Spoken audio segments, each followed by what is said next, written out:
Hey, mister, who owns the car you with? Officer, why do you ask me such questions? That's embarrassing. You look young to ride such an expensive car. This car belongs to me, officer. Can I see the papers?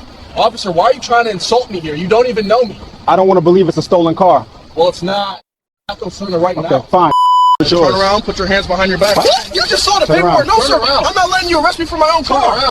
Kelvin had always preferred to keep a low profile. Despite being the son of General Marcus Blackwell, a retired four-star general, he never wanted the spotlight.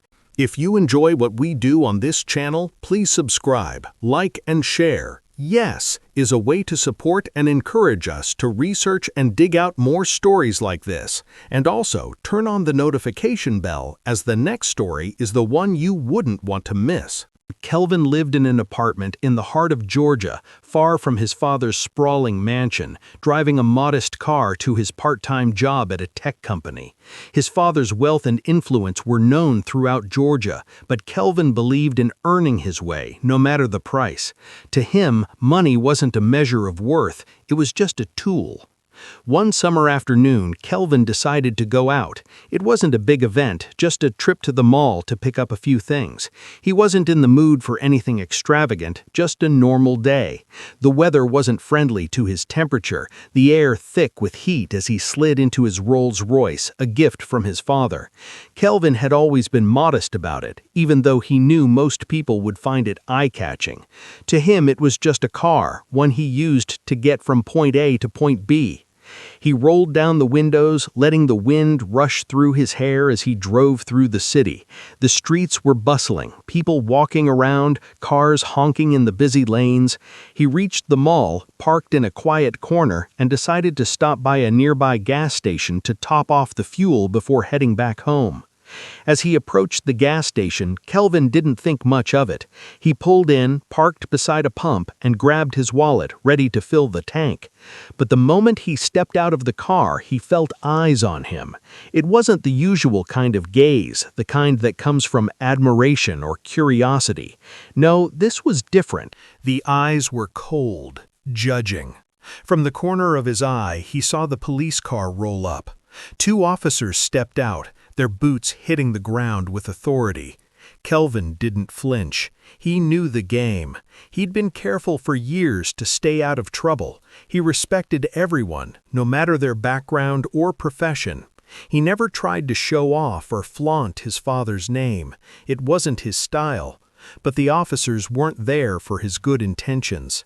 "Hey, boy," one of the cops called, his tone harsh. "You lost? Or are you just too young to be driving that kind of car?" Kelvin froze for a moment, but quickly composed himself.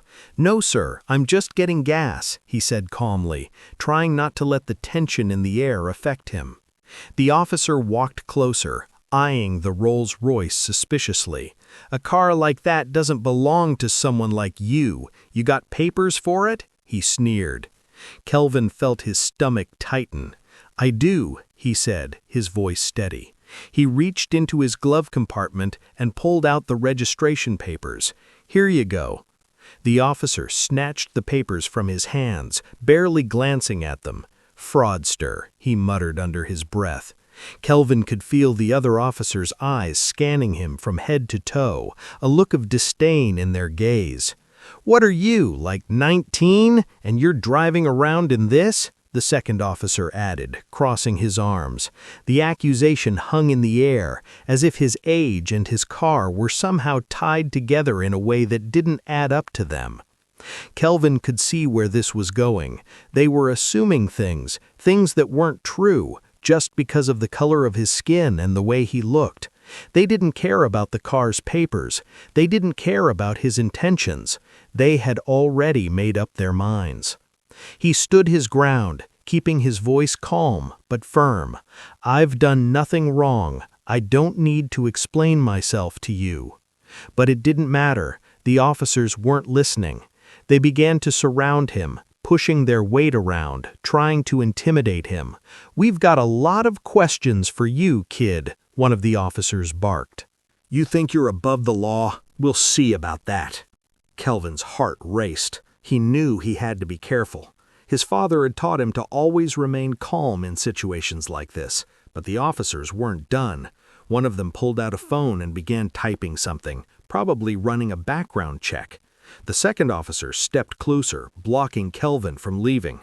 Just as Kelvin was about to speak up again, a car pulled up behind him, a black SUV with tinted windows.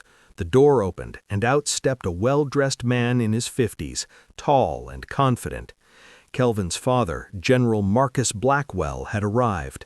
The officers didn't see him approach, but Kelvin did. His father walked up to him, placing a hand on his shoulder, and turned to face the two officers. The look on his face was calm, but there was an air of authority that made the officers pause. "Everything okay, son?"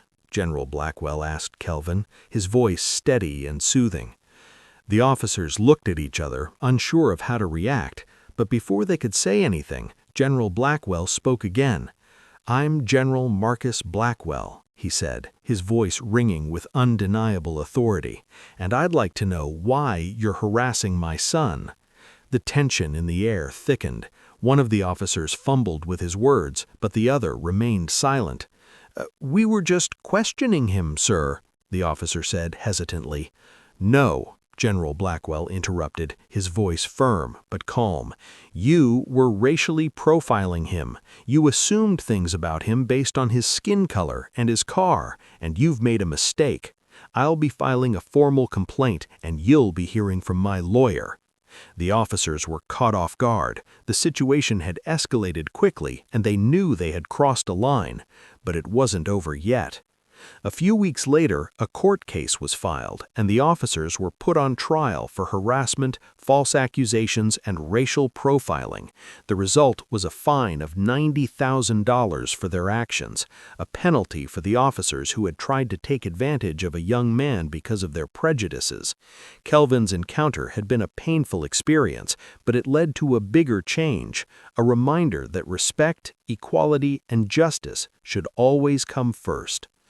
Kelvin, however, took it all in stride. He didn't let the incident define him. He continued to live his life the way he had always had, with humility, respect for others, and a desire to make the world a better place. After all, his father had taught him that true strength comes not from wealth or power, but from integrity. If you get to the end of this video, I believe you are one of my favorite subscribers who support what we do on this channel. Kindly drop your comments about this story and share your experience if you are once a victim of Kelvin's story. Don't forget to share, like, and turn on the notification bell so you don't miss any of our videos.